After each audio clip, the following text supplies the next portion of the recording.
What do you see as the challenges, particularly for South Africa, with the new unknowns patterns we have, and you know, the higher altitudes, thinner air, especially with us running glow?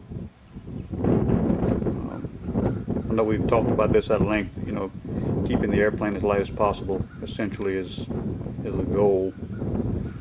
You know, I know right now we're kind of debating whether or not we're going to run the CDI, you know, just to save us the 4 ounces, plus, you know, overall increase reliability in current situations. Mm-hmm. We've had so many problems in the past just trying to stay ahead of the, you know, put 500 flights on an airplane and you just increase your chance for failure with every component you add to the airplane. Have you given any thought about, you know, your overall approach, how we're going to approach this?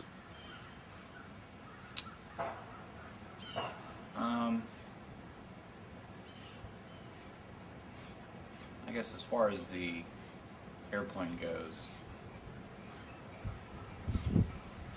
like I mentioned before, just having the flexibility with the biplane gives you the ability to adapt to many different conditions. So I don't see South Africa being, as far as the elevation, being a huge deal.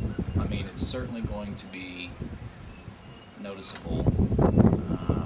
How did you feel? You know, we went to Colombia Yeah. a couple of years ago, and you flew the Valiant there, and you know, I called you up all concerned because it really affected my flying and my, you know, it bothered me really that I was unable to gather it in, and it didn't even seem like. It didn't bother me much, honestly. I didn't really notice much loss in power. Yeah, I didn't either. That's one thing I did. We ran the same props, same fuel. Yeah. I didn't even touch the engine. Yeah. The YSs ran flawless up there. Yeah. You know, other than I believe they were, if I remember right, they sounded a little bit louder in the air because I don't know if it was the thin air or the lack of humidity. You know. I'm not sure. The biggest memory I have of that in Colombia was after that rainstorm came through. I was like the first guy up.